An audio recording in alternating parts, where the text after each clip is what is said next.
Completei 72 anos em abril. Era uma terça-feira, eu acho. O sol rastejava pelo chão da cozinha, iluminando as partículas de poeira que dançavam no ar, mas a casa permanecia teimosamente fria.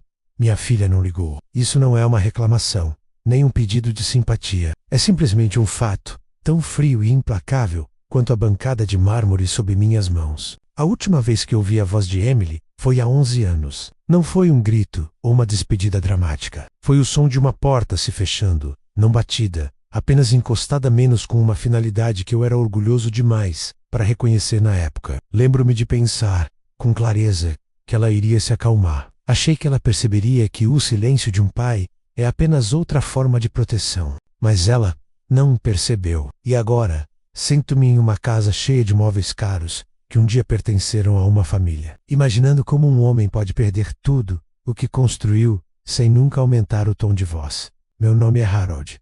Eu nunca fui um homem violento. Nunca bebi o dinheiro da hipoteca, nem me perdi nos braços de outra mulher. You Provy. Trabalhei 44 anos em um emprego que transformou minhas mãos em couro e meu espírito em um relógio. Paguei as contas 3 dias antes do vencimento. Mantive o gramado aparado na polegada exata. Na minha mente, essa era a definição de amor. Eu ancorei o navio. Mas o que eu não entendia na época, enquanto me sentava à cabeceira da mesa como um rei silencioso, era que você pode ancorar um navio tão firmemente que ele nunca poderá realmente navegar. Você pode mantê-lo tão seguro que ele acaba apodrecendo no cais. Aquele foi o momento em que algo se quebrou silenciosamente dentro da nossa família. E eu estava ocupado demais verificando as fechaduras para notar que a fundação estava virando areia. Olho para minhas mãos agora, manchadas pela idade, e vejo as mãos do meu pai. George era um metalúrgico, um homem que via um pedido de desculpas como uma fraqueza estrutural. Ele costumava dizer que a palavra de um homem era o seu valor, mas nunca mencionou que o silêncio de um homem poderia ser o seu túmulo. Quando eu tinha 12 anos, perguntei a ele por que ele nunca dizia à minha mãe que ela estava bonita, ou por que nunca me dizia que estava orgulhoso das minhas notas. Ele olhou para mim com olhos como ardósia cinzenta e disse: "Você saberá que eu te amo porque eu fico. Os homens que não te amam são os que vão embora." Essa frase se tornou o projeto da minha vida. Eu fui a rocha, mas esqueci que uma rocha não pode segurar uma mão. Uma rocha não pode dizer: "Sinto muito, eu estava errado." O orgulho, quando você o alimenta todos os dias por 70 anos, acaba deixando de ser um escudo e passa a ser uma cela. Conheci Linda quando tinha 27 anos. Ela trabalhava em uma pequena biblioteca no centro, o tipo de lugar que cheirava a papel velho e possibilidades silenciosas. Ela tinha um jeito de me olhar como se eu fosse algo verdadeiramente confiável. Um farol em uma tempestade que ela ainda nem havia encontrado. Casamos em uma pequena capela e por alguns anos a casa parecia estar respirando. Tivemos Emily e, por um tempo, minha rigidez parecia força. Segurei aquela menininha e prometi que daria o mundo a ela. Mas não percebi que só planejava dar o mundo a ela nos meus termos. Eu achava que entendia o que um pai deveria ser. Achava que autoridade era a mesma coisa que respeito. Se eu pudesse voltar àquelas madrugadas, observando-as dormir, sussurraria para mim mesmo que uma casa mantida por regras é apenas um prédio. Um lar é mantido pelas coisas das quais você está disposto a abrir mão. À medida que Emily crescia, a distância também crescia. Ela era artística, suave e vibrante. Tudo o que eu não sabia categorizar. Ela queria ver o mundo através de uma lente, capturar a luz em uma folha ou o luto nos olhos de um estranho. Para mim, isso parecia falta de disciplina. Vi a paixão dela como uma ameaça à estabilidade que eu tanto me esforcei para manter. Lembro-me da mesa de jantar, tornando-se um campo de batalha de silêncios, sem gritos, apenas o peso pesado e sufocante da minha desaprovação. Achei que estava protegendo-a de um mundo que não se importa com a arte.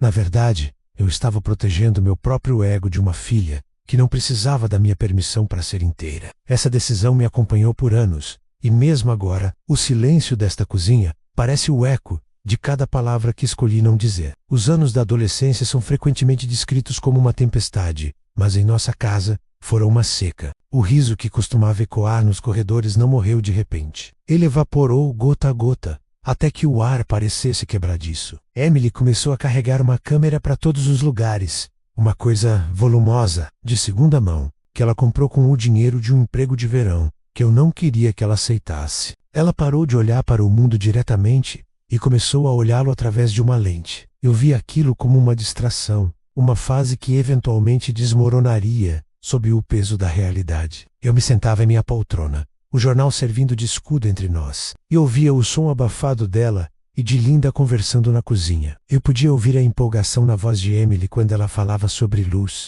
composição e ver a alma de um momento. E eu sentia um aperto no peito, um medo irracional de que, se ela seguisse a luz, acabaria vagando para longe demais da segurança das paredes que eu construí para ela. Eu não entendia na época que, ao tentar mantê-la dentro da minha sombra, eu estava forçando-a a encontrar seu próprio sol.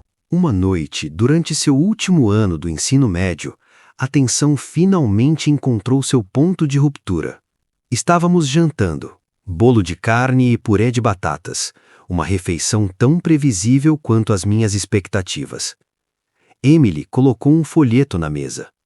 Era de um prestigioso instituto de arte a 3 estados de distância.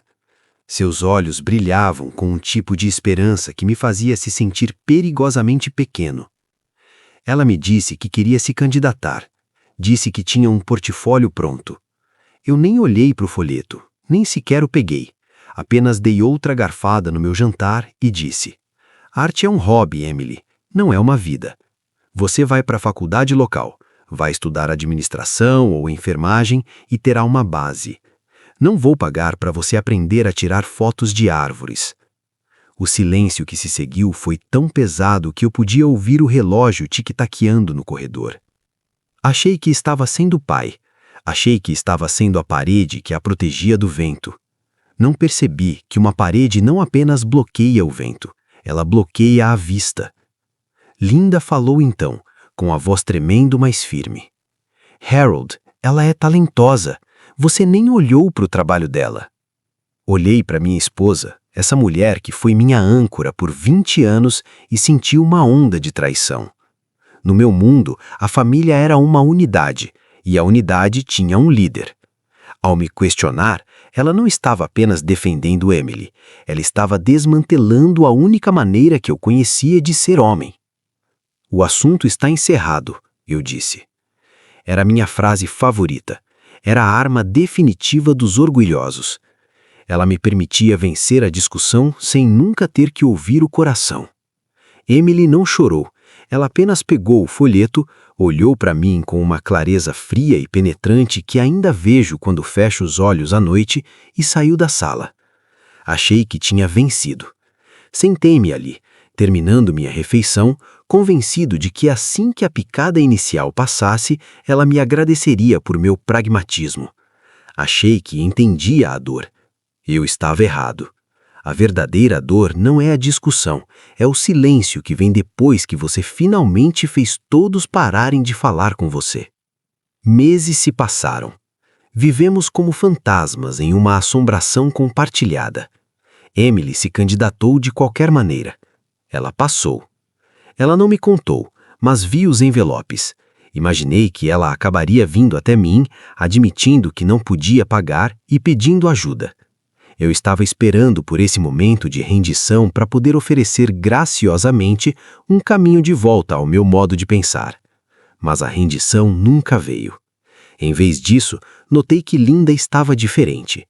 Ela estava mais quieta, mais distante. Parou de cantarolar. Então, em um sábado, notei que sua caixa de joias estava mais leve. Um par de brincos de pérola que sua mãe lhe dera, uma pulseira de ouro que comprei para nosso 10º aniversário, haviam sumido. Confrontei-a no quarto. Lembro-me do cheiro do perfume dela e da maneira como a luz da tarde batia na penteadeira. "Onde está tudo, Linda?" perguntei. Ela não recuou. Olhou-me nos olhos e disse: "Eu vendi. Vendi tudo para pagar o depósito da Emily e a moradia do 1º semestre. Se você não vai investir no futuro da sua filha, eu vou." Senti como se o chão tivesse sido tirado debaixo de mim. Não por causa do dinheiro, mas porque as 2 mulheres da minha vida haviam formado um mundo que não me incluía. Eu era o provedor, o protetor, a rocha, e elas haviam encontrado uma maneira de sobreviver sem a rocha. Em vez de admitir que estava magoado, em vez de dizer, Estou com medo de perder vocês duas, eu insisti no erro. Tornei-me mais frio. Disse a Linda que ela havia minado minha autoridade. Disse que ela se arrependeria de mimar uma criança que não respeitava a mão que a alimentava. Essa decisão me acompanhou por anos. Toda vez que vejo uma mulher em uma joalheria, penso naquelas pérolas. Penso no preço que Linda pagou pela liberdade da filha e no preço que eu paguei pela minha própria teimosia. O dia em que Emily partiu para a faculdade está gravado em minha memória como uma marca a ferro quente. O carro estava carregado. Linda chorava, aqueles soluços suaves e desengonçados de uma mãe deixando ir. Eu estava parado na varanda, de braços cruzados, uma estátua de homem. Emily abraçou a mãe por o que pareceu uma eternidade. Então, ela subiu os estrados da varanda. Ficou parada, a um passo de mim. Eu podia ver uma mancha de tinta no polegar e a determinação no queixo. Eu gostaria que você pudesse se orgulhar de mim, ela disse. Não era uma acusação, era um desejo simples e humano de ser visto pelo pai. Meu coração gritava para esticar o braço. Eu queria dizer que estava apavorado por ela. Queria dizer que não sabia como lidar com uma filha que era mais forte do que eu. Mas o orgulho não traduz as emoções corretamente. Elas reescrevem algo mais duro.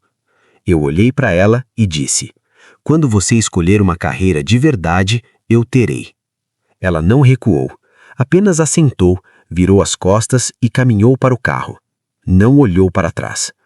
Aquele foi o momento em que algo se quebrou silenciosamente dentro da nossa família, e eu fiquei parado ali, observando as lanternas traseiras desaparecerem, convencido de que eu era o único que estava certo. O silêncio que se seguiu à partida de Emily não era como o silêncio de uma biblioteca ou de uma manhã tranquila. Era o silêncio de um canteiro de obras abandonado. O esqueleto da nossa família ainda estava de pé, mas o trabalho tinha parado. Por semanas, eu esperava o telefone tocar. Esperava uma ligação a cobrar de um dormitório, uma voz tremendo com a percepção de que eu estava certo, de que o mundo era demais duro para uma artista. Eu tinha meu discurso pronto. Seria firme, mas justo. Diria a ela que seria bem-vinda à casa, desde que se inscrevesse na faculdade de administração local. Pratiquei o tom na minha cabeça enquanto dirigia para o trabalho. O tom de um regulador benevolente recebendo de volta um súdito rebelde. Mas o telefone permaneceu mudo. Dias se passaram e meses se tornaram anos. Eu não entendia na época, mas quando você diz a alguém que essa pessoa não é o suficiente exatamente como ela geralmente não se esforça mais para te agradar. Ela simplesmente para de tentar. Ela encontra um mundo onde a sua aprovação não é o ar que ela respira. Minha relação com Linda mudou de uma forma difícil de definir, mas impossível de ignorar. Tornamo-nos como duas pessoas que sobreviveram a um naufrágio juntas, mas que se culpavam mutuamente pela tempestade. Movíamo-nos pela casa com uma polidez coreografada. Passe o sal, por favor. O aquecedor precisa de manutenção. Você pagou o seguro? Éramos eficientes, éramos estáveis, mas não éramos mais um nós. Linda começou a viajar para ver Emily. Ela pegava o ônibus ou o trem, partindo na sexta e voltando no domingo. Eu nunca perguntava como Emily estava. Nunca pedia para ver as fotos que ela estava tirando. Dizia a mim mesmo que era por respeito ao limite que eu havia estabelecido, mas na verdade era um teste. Eu estava esperando que Emily me convidasse. Estava esperando que ela reconhecesse que havia cruzado uma linha.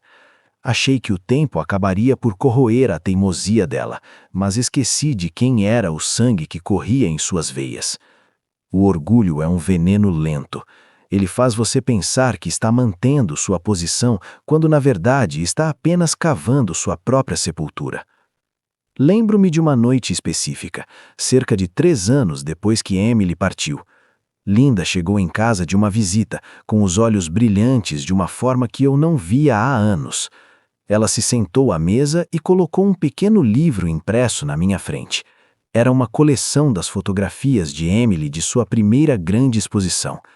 Ela quer que você fique com isso, Harold, Linda disse suavemente. Olhei para a capa.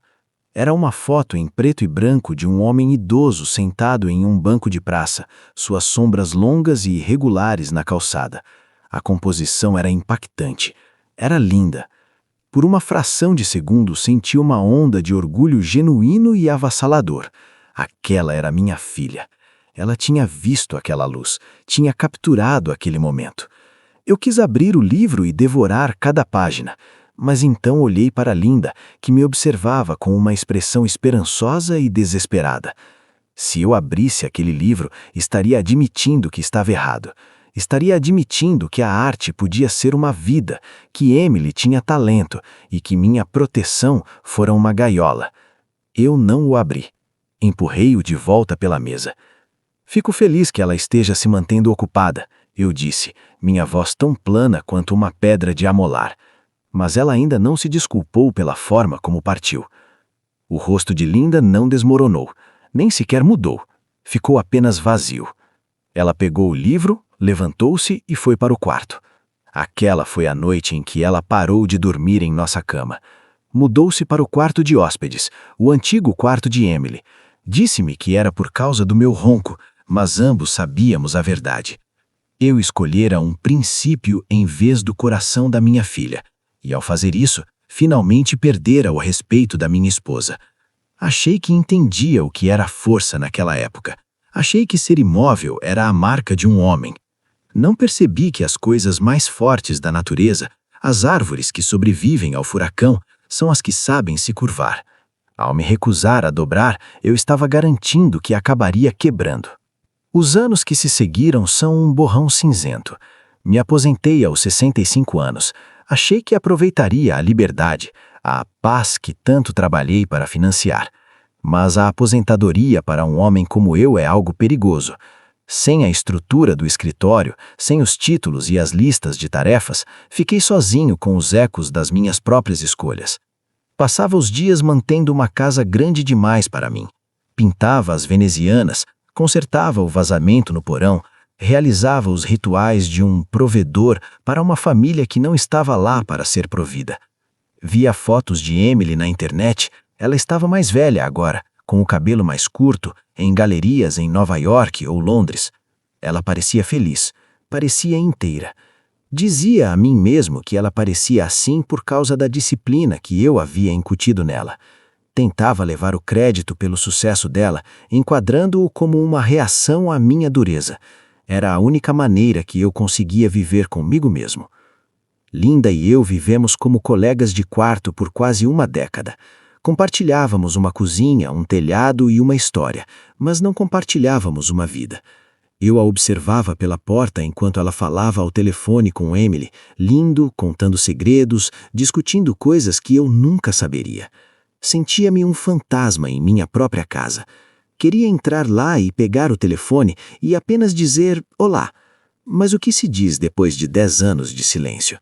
Como se atravessa um cânion que você passou uma década alargando. Eu não sabia como ser pequeno.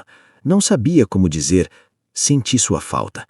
Então ficava na sala, aumentava o volume da televisão e fingia que não sentia o frio. Achava que enquanto não admitisse que estava sozinho, eu não estaria. Mas o coração sabe a diferença entre estar certo e estar bem.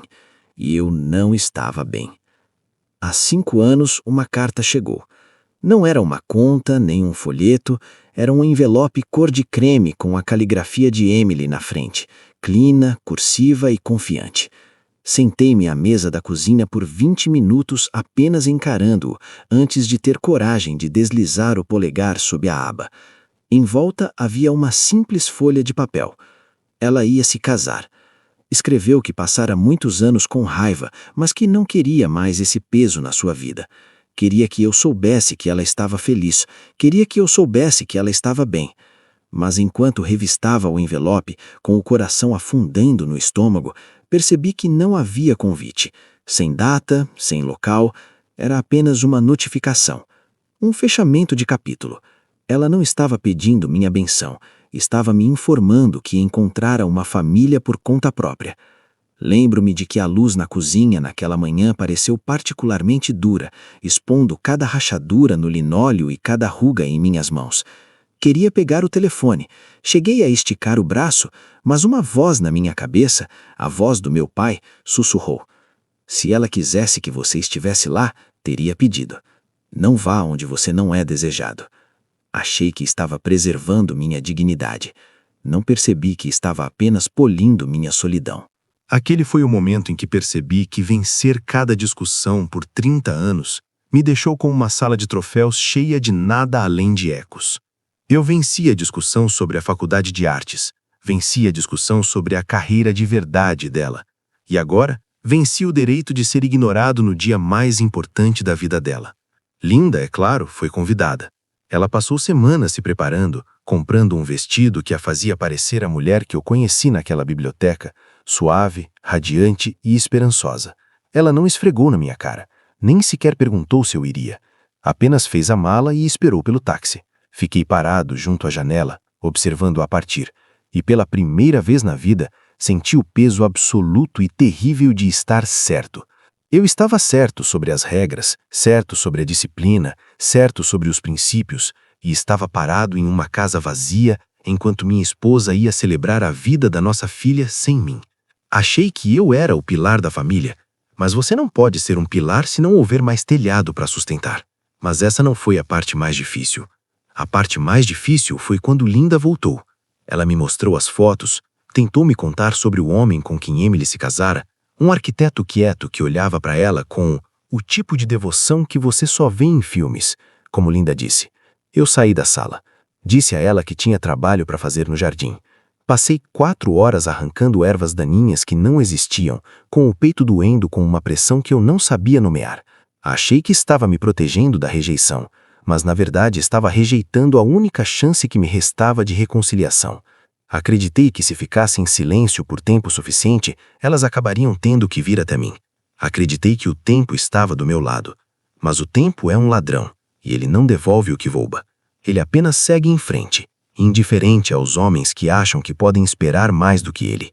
Então, o silêncio mudou. Tornou-se pesado com um tipo diferente de gravidade. Linda começou a ficar cansada. A princípio, culpamos a viagem, a agitação, o envelhecimento, mas a fadiga não ia embora. Instalou-se em seus ossos.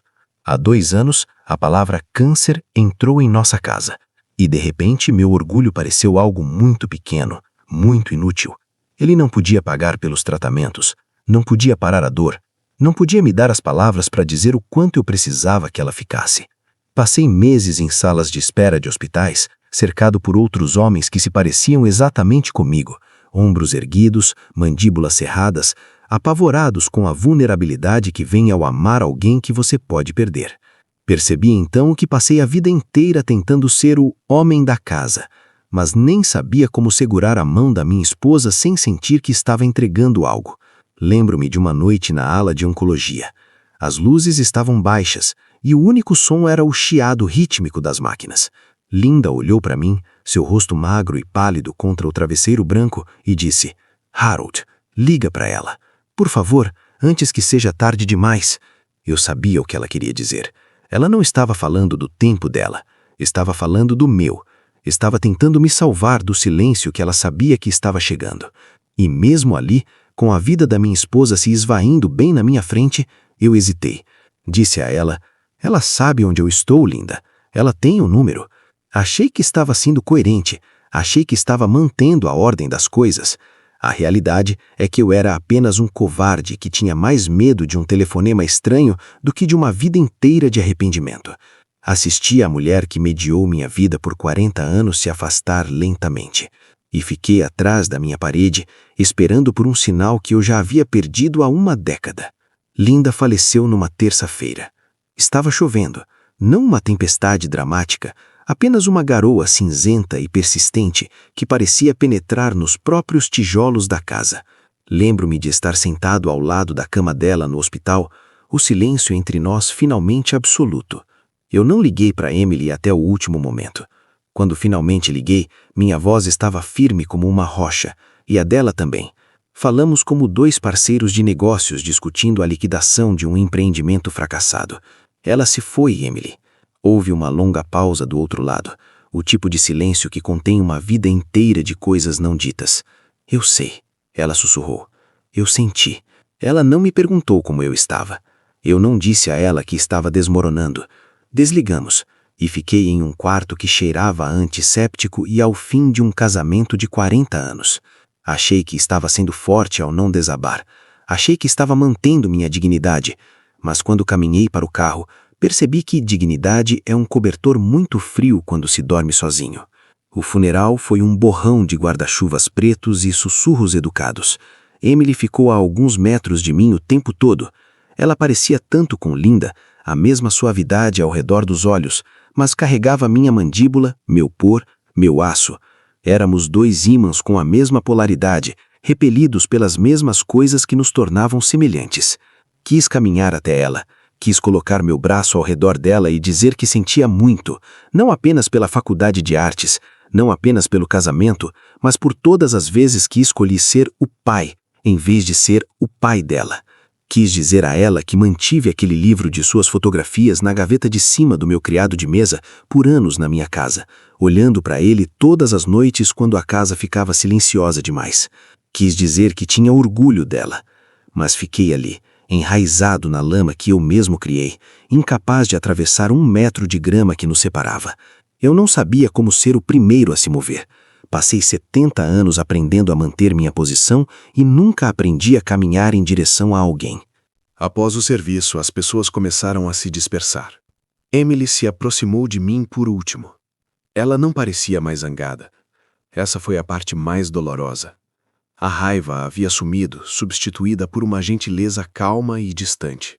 Ela me olhava não como um vilão, mas como um estranho que um dia conheceu. Cuide-se, pai, ela disse. Sua voz era firme, controlada. Era a minha voz. Eu tinha ensinado isso a ela. Tinha ensinado que as emoções eram uma fraqueza, que o controle era a única segurança. Assisti a minha própria criação se afastar de mim e pela primeira vez percebi que não tinha ensinado disciplina a ela.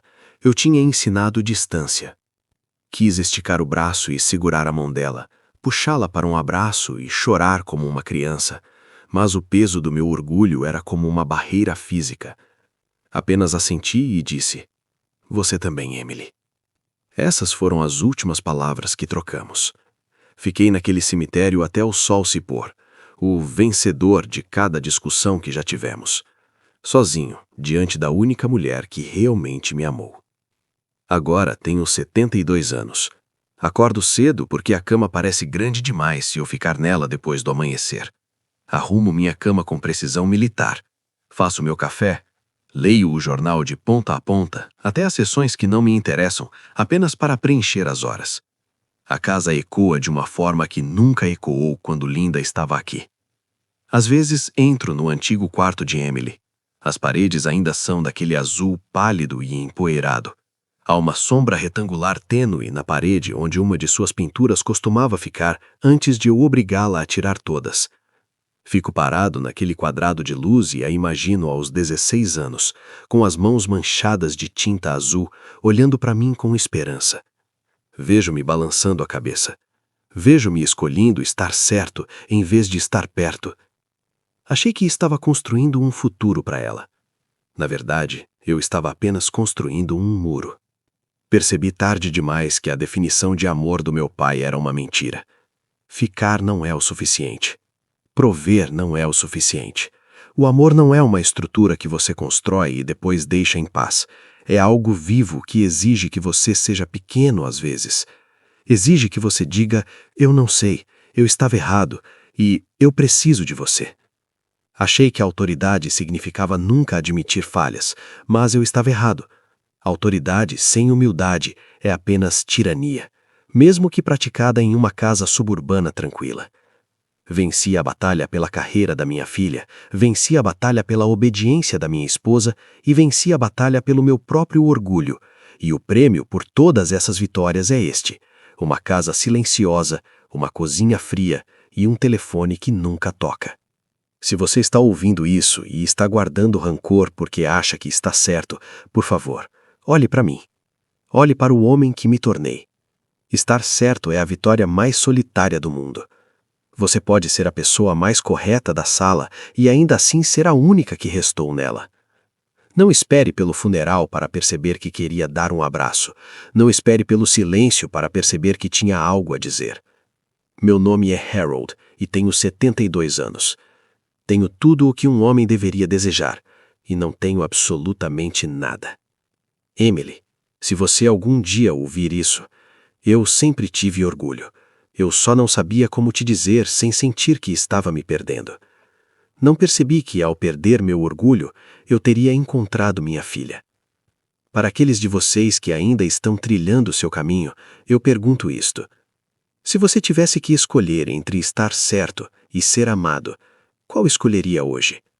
Porque um dia você não terá mais escolha. Você terá apenas o silêncio.